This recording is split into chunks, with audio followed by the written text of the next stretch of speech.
लखन और बिरजू अपने दोस्त रजत से मिलने पास के गांव मणिपुर के लिए रवाना हो रहे थे। वही गांव जिसके खूनी तालाब के किस्से पूरे शहर में मशहूर थे। रास्ते में चलते हुए धूल उड़ती पगडंडी पर लखन ने गहरी सांस लेते हुए कहा, बिरजू, सुना है उस तालाब में जाने वाला कभी लौट कर नहीं आता। बिरजू ने हल्की मुस्कान के साथ जवाब दिया, अरे लखन, ये सब अफवाहें हैं। गांव वाले डर फैलाने के लिए कहानियां बना लेते हैं। लेकिन लखन के चेहरे पर बेचैनी साफ झलक रही थी।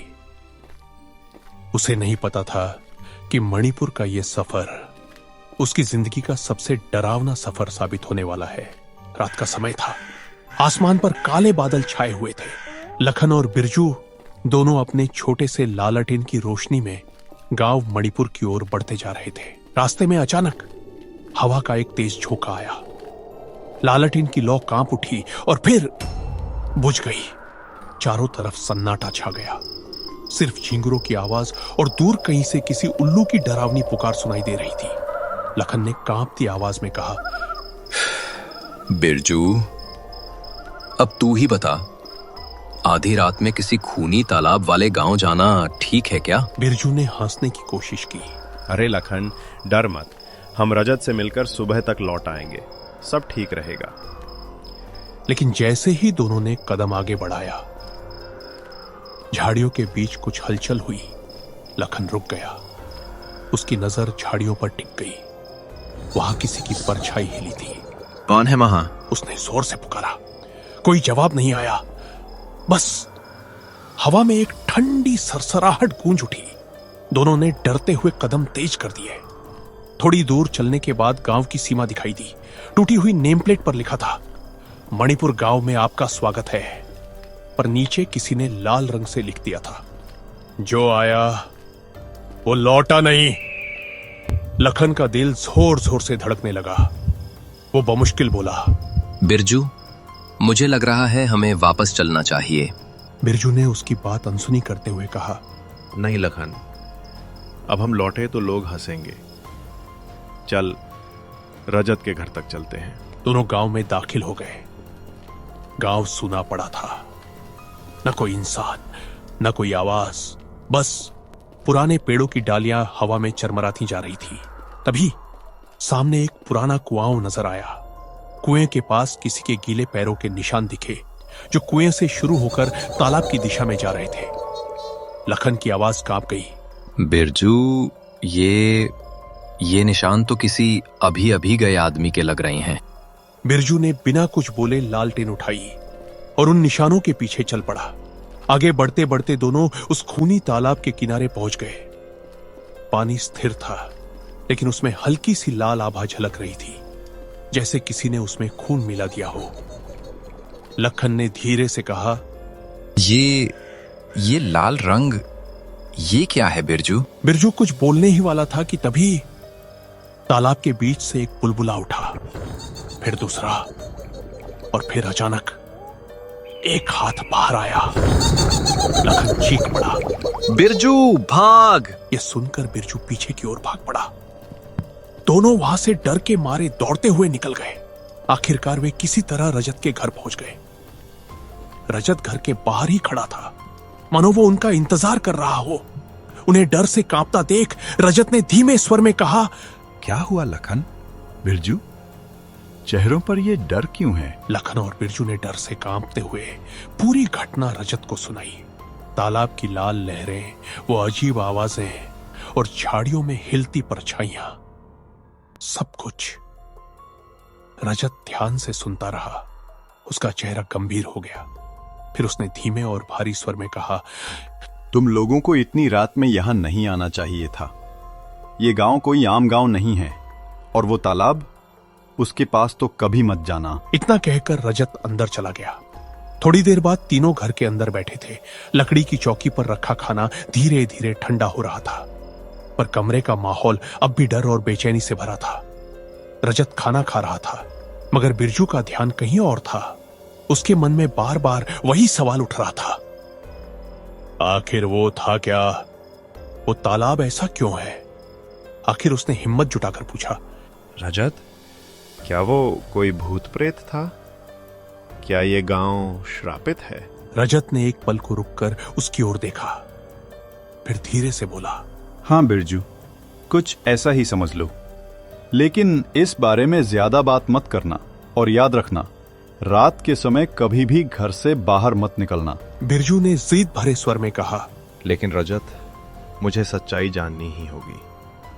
मुझे पता लगाना है कि ये सब आखिर है क्या। रजत ने गहरी सांस ली और बोला, अगर तुझे सच में जानना ही है तो बस एक ही शख्स है जो सब बता सकती है, सरिता दादी। वही इस गांव की सबसे बुजुर्ग और समझदार औरत हैं। वो इस तालाब के बारे में बहुत कुछ जानती हैं। हम लोग कल सुबह उनसे मिलने चलेंगे।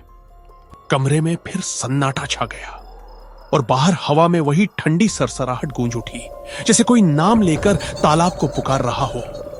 सुबह का सूरज अभी पूरी तरह नहीं निकला था।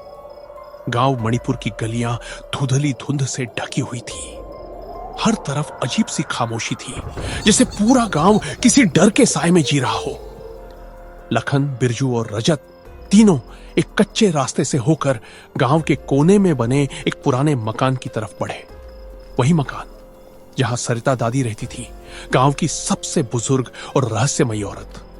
तीनों उस बुजुर्ग औरत सरिता दादी के घर पहुंच गए। उन्हें अपने दरवाजे पर देख सरिता दादी ने कहा, मुझे पता था तुम लोग आओगे। तालाब ने फिर किसी को अपनी ओर बुलाया है ना? बिरजू चौंक गया। आपको कैसे पता कि हम तालाब के पास गए थे? सरिता दादी ने गहरी सांस ली। क्योंकि उस तालाब की लहरें हर रात मुझसे बातें करती हैं। लखन और बिरजू एक दूसरे को देखने लगे। रजत चुप था। दादी ने पास रखी लकड़ी की चौकी पर बैठते हुए कहा, इस गांव में एक पंडित आया था, रुद्र नारायण। वो दिखावे में बहुत धार्मिक था, पर असल में वो काले जादू का साधक था। उसने गांव वालों को धोखा देकर तालाब के पास एक पूजा करवाई। कहता था कि इससे गांव में समृद्धि आएगी, पर असल में वो एक बलि यज्ञ था। बिरजू ने डरते हुए पूछा, पदयज्ञ? किसकी? दादी की आंखें नम हो गई। एक मासूम औरत की, देवकी नाम था उसका। वो मंदिर में सेवा करती थी। पंडित ने उसे धोखे से मार डाला और उसकी लाश उसी तालाब में फेंक दी। दादी ने धीमे स्वर में कहा, देवकी मरते समय चिल्लाई थी, जिसने निर्दोष का लहू बहाया, उसकी हर पीढ़ी इस पानी में डूबेगी। और तब से हर पूर्णिमा की रात तालाब खून में बदल जाता है। कमरे में सन्नाटा छा गया। लखन ने कांपते हुए पूछा, तो क्या तालाब में जो हाथ हमने देखा वो? दादी ने सिर झुकाया। वो देवकी की आत्मा है। वो अब शांति नहीं चाहती, वो बदला चाहती है। बिरजू बोला, लेकिन हम क्या कर सकते हैं दादी? इस श्राप को तोड़ने का कोई तरीका है क्या? दादी ने धीरे से कहा, एक ही उपाय है। तालाब के किनारे वो जगह जहाँ उसकी चूड़ियाँ गिरी थीं, वहाँ एक दीपक जलाकर उसकी आत्मा से माफी मांगनी होगी। पर सावधान रहना, अगर दीपक बुझ गया तो वो आत्मा खुद सामने आ जाएगी। रजत ने गंभीर स्वर में कहा, तो फिर आज रात हम वही करेंगे। दादी ने कांपती आवाज में कहा, लेकिन बेटा, ये काम वही कर सकता है जिसका दिल सच्चा हो, जिसके मन में जरा सा भी खोट ना हो। कई लोगों ने इस काम को करने की कोशिश की, मगर उनका अंजाम बहुत बुरा निकला। दोनों ने लखन की तरफ देखा। लखन डर से कांप रहा था। लखन ने धीमी आवाज में कहा, मेरी तरफ मत देखो, मैं ये काम नहीं कर सकता। बिरजू ने लखन से कहा, लखन, तुम ही तो हो जो दिल के बहुत साफ हो। कभी कोई छल कपट अपने मन में नहीं रखते। तुम्हें ही ये काम करना होगा। नहीं नहीं बीरजू, मुझे डर लगता है। वो साया बहुत खतरनाक है। तुमने सुना नहीं, ये काम आज तक कोई नहीं कर पाया। लगता है नियति ने तुम्हें ही इस काम के लिए चुना है, इसीलिए तुम यहां आए। लखन भाई, तुम्हें ही ये काम करना होगा। हमारे गांव को इस श्राप से तुम ही मुक्त करवा सकते हो। यह सब सुनकर लखन यह करने को तैयार तो हो गया, मगर वह अंदर से बहुत डरा हुआ था। बिरजू ने लखन को समझाते हुए कहा, अब डर कर भागने का नहीं, सच्चाई जानने का वक्त है। कमरे में सन्नाटा छा गया। सरिता दादी ने दीवार की ओर देखा। जहां देवकी की पुरानी तस्वीर टंगी थी और तस्वीर की आंखों में जैसे हल्की चमक उठी। वह तीनों तालाब की ओर चल पड़े। वहां पहुंचकर लखन ने दीपक जलाया। दीपक की हल्की रोशनी में पानी की सतह धीरे धीरे चमकने लगी। लखन ने धीरे से कहा, देव की माता, हमें माफ कर दें। तभी पानी में हल्की हलचल हुई, लेकिन कोई डरावना रूप नहीं आया। सिर्फ लाल लहरें धीरे धीरे गायब होने लगी। तालाब का पानी साफ और शांत हो गया।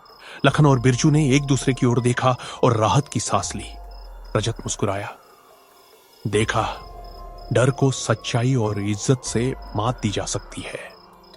उस रात के बाद गांव मणिपुर में फिर कभी कोई डरावनी घटना नहीं हुई। तालाब अब सिर्फ पानी से भरा एक शांत तालाब था और लखन, बिरजू और रजत ने सीखा, कभी भी अंधविश्वास और डर से डरकर भागना नहीं चाहिए। सच्चाई और हिम्मत हमेशा रास्ता दिखाती है।